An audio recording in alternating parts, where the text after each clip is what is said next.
So many people think if I run away from the pain, then I don't have to deal with it and then I'll be fixed. And it just means you're hiding something and you're carrying more baggage into the next relationship.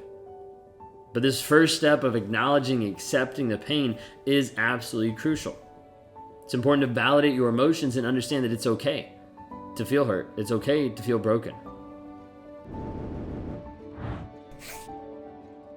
You might be asking yourself today, when is the pain gonna stop?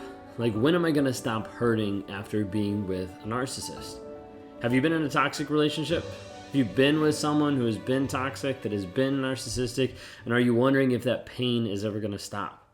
Like, will it actually stop hurting? Will it get to the place where you don't feel anything for that other person? Where you don't feel that pain about that relationship? Are you tired of being trapped in like the cycle of this abuse and ready to heal? A lot of times we find people when they've been with a toxic person, a narcissistic person, it is extremely hard for them to be able to heal. It's hard for them to be able to move forward, to be able to move past and move through the pain that they've been put through. It's almost impossible sometimes for some people to be able to fathom that there's a different reality out there, a different version of what's going on that they can actually be free. And that's one of the things that we work with Raw Motivations and that I try to help people on a day-to-day basis is helping them actually get free, mentally and emotionally, from the trauma bond, from the toxic rumination, from the things that keep pulling you back, and ultimately the things that keep you in the pain. If you guys are new here, my name is Ben Taylor. I'm a self-aware narcissist on this channel to help provide awareness, growth, healing, change, and development. Those are the 5 stages in Raw Motivation that we've identified to be able to heal people and help people move forward. From my perspective, I try to give people insight of this is what's actually going on. And sometimes people are like, what do you know in the healing aspect? Like, you're just a narcissist. You're not the one that got hurt. So I totally get that. But there's also a piece that, like, I know how the other person's thinking. I know how the narcissist is thinking, and I also know what we need to do to reverse the things that have happened to you and the things that make you feel crazy or insane or the things that still have you obsessing and thinking about this person, like, nonstop. When we talk about this aspect of healing from trauma, when you're with a narcissist, it can be a long and it can be a difficult journey. And the problem is a lot of times people start this journey without a path. And they start this journey with some uninformed friends or maybe a therapist that doesn't know what exactly they're talking about when they talk about narcissism. And they end up just sitting in it longer. And you end up like sitting in it longer of, I think I should get out. I think I should do this, or I'm out. And then when is it going to go away? When is the pain going to stop?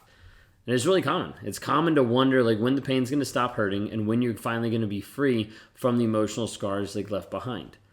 And what I want you to consider is it's not just time that heals all wounds.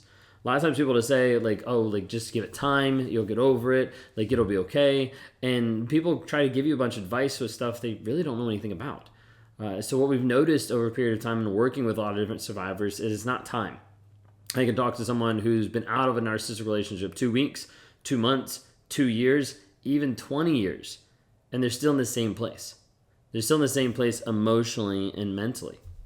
They might have this idea of, I know I need to move on, but I don't know how. I don't know what I can actually do to break free of the rumination that constantly has me stuck in this cycle. So we've noticed that it's not just time. Time doesn't heal all wounds, especially if we're not intentional about what we're doing with that time. Also, knowledge doesn't either. If you consume all of my videos but don't apply anything, it's not really going to change anything. You're still going to be stuck in a rumination and in a cycle, and that thing is still going to have power over you. The trauma bond, the narcissist, the toxicity, the pain, those things still have a hold over you because we haven't actually worked through them. We haven't actually gotten rid of the things that are bothering you on a day-to-day basis, the triggers that are controlling you. So it's not just time, and it's not just knowledge, and it's not just space.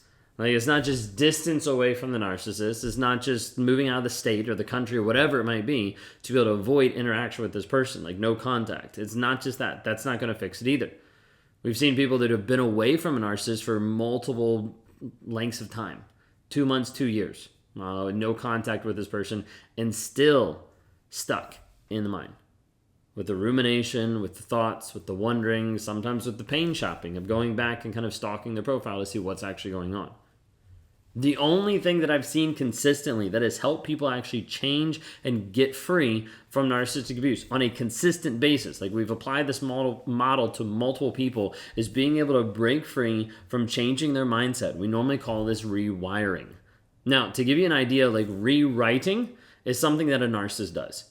Okay, a toxic person rewrites history to make themselves feel better. So it means I take a look at history and take a look at the truth of the situation and say, I don't want to deal with that, so I'm going to rewrite it. I'm going to turn it to something that is completely false.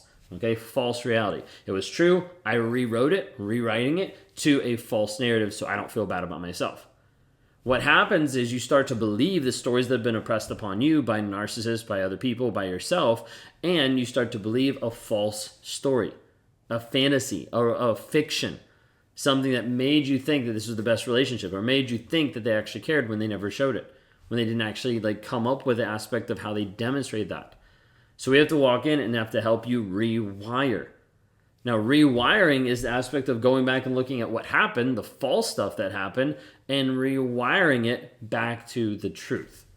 And so it's helping get you to the place of grounding you back in the truth so you actually know, how do I actually move forward? How do I actually grow in this regard? And this is super important to be able to see and to understand this is how we break free. It's not the time, it's not the distance, and it's not like no contact, and it's not all the knowledge you get. It's not any of that. Because that's great, but those things don't help if you're still telling yourself a different story. So I want you to consider a couple things like moving forward in this aspect of when the pain is going to go away. One of the first steps is you have to acknowledge and you have to accept the pain. This is one of the things that people run away from. Like you run away from the pain because it feels too hard. It feels too heavy. You might run away from the pain because you don't want to deal with the shame that he cheated on you and that now your marriage is falling apart. You might not want to deal with the shame of the relationship and how that looks to other people. But in the long term, you want to be able to deal with the pain so you can actually work through it versus running away from it. When you run away from the pain, you run away from the healing. You run away with the opportunity to fix, to heal, to grow. But so many people think if I run away from the pain, then I don't have to deal with it and then I'll be fixed. And it just means you're hiding something and you're carrying more baggage into the next relationship. But this first step of acknowledging, accepting the pain is absolutely crucial. It's important to validate your emotions and understand that it's okay to feel hurt. It's okay to feel broken. Now, one of the things that I've been going through recently is called Soul Purpose with Warrior. And one of the things that I've been going through is what is my purpose? And one of the things that I came up with was actually helping people. And the specific term I have is called releasing the fractured. And with this, I chose fractured instead of the word broken because I don't view you as broken. I don't view you as broken beyond repair. I don't view you as being so dismembered and pulled apart that it's impossible to put you back together. Not that I'm putting you back together, you're putting you back together. I'm just trying to help lead you through this. But I chose the word fractured because fractured doesn't always mean completely severed. Sometimes it just means there's a crack. But if that crack doesn't get dealt with, if it doesn't get healed, it's only going to worsen and get bigger. And that's really what it comes down to is when we're dealing with someone who's been in a toxic relationship, there's a piece that is opened up. And until we actually work to heal that, to close that wound, to reset that bone, it's not going to get healed. And without that intentionality of the story that you're telling yourself, you're going to always go back. You're going to always ruminate. You're going to always think a certain thing because of the story that you're selling yourself every single day. So you have to first understand, you have to acknowledge, and you have to accept that pain.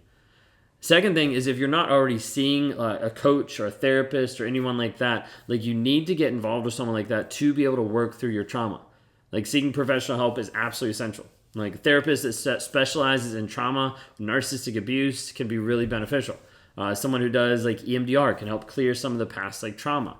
And they can help you work through the pain and work through the trauma of the abuse and provide you with the tools needed to heal. Now, I say that, but at the same time, I would say be careful. Because sometimes you get with a therapist and you're like, hey, they're going to help me heal from narcissistic abuse, and they just don't want to label anything, they just don't want to talk through anything specifically, and they just want to give you a couple of mantras to be able to get over that. If you're running into that, please reach out for help. Like that's who we work with every single day, is people that have been frustrated about like the therapy and the counseling structure out there, because they've been like, I've been in this for a while and I haven't seen movement. If you can't see movement in your life and you're there, you're all in, you're putting forth all your effort of like, I want to heal. Not the, I want to heal, get me through it really fast so I don't have to deal with the pain, but like, no, like I want to heal and I'm committed to the work, and you're not getting that, like please reach out. And like we've partnered with hundreds of people over the past couple months, over the past like couple of years of like saying, hey, this is how we actually break free. And some people come to us and like, wow, like I learned more in one session, or I learned more in this community than I had in a lot of time with another therapist or with another counselor. Okay, not a therapist, not a counselor, but just saying we have a unique perspective that I'd like to be able to offer you. The third thing I want to be able to tell you real quick is practice self-care. Self-care is crucial to the healing process, but typically it's one of the things that people discount the most, mainly because it's been discounted in your own relationship and you like felt bad for taking care of yourself. Taking time for yourself, practicing self-compassion. It's important to prioritize your well-being and make sure that you actually take care of you. Like with that, you haven't had that chance in the relationship, so this is a new thing. It's like learning how to ride a bike or tie a shoe. It's going to feel new, it's going to feel weird, it's going to feel bad for a period of time, but it will get better. And time and patience also helps too as you're moving through this. Again, not to run away from it because you have to do the work. But it's a process that your healing journey can't be rushed. Everyone's journey is different timelines, different progression. Like understand that as you continue to focus on you and work through the story that you're telling yourself, you can get free. We've seen many people that we focus on the story that they believe and how much they actually apply it, how much they actually practice the same like system over and over and over again on a daily basis. We see massive changes. And people that have started with us and then a month later being like, I don't even think about them anymore. Like I stopped crying about him within a couple of weeks. Like this is something where I don't even have that pull of wanting to go back to him anymore because I know who he actually is now. I now can see the truth. And that's what we're doing every single day, trying to guide people to clarity, to help them get free of the fog that you've been put in because you've been with a toxic relationship. You've been with a narcissist. If you're ready to start your healing and find support with other narcissistic survivors from narcissistic abuse, join the 45-Day Clarity Challenge. We run it once a month, and it's something that I want you to be able to join with other people so you can get perspective and so you can grow together. In this challenge, you're going to receive daily investment into yourself as you learn, as you encourage, and as you grow out of this toxic relationship that you have. It's going to walk you through a systematic process to transform your mindset, rewire your thought process, and find the truth that you've ultimately be seeking. But it's time for you to make that choice and rediscover yourself and to take your power back. Go to claritychallenge.net today to start on your healing journey.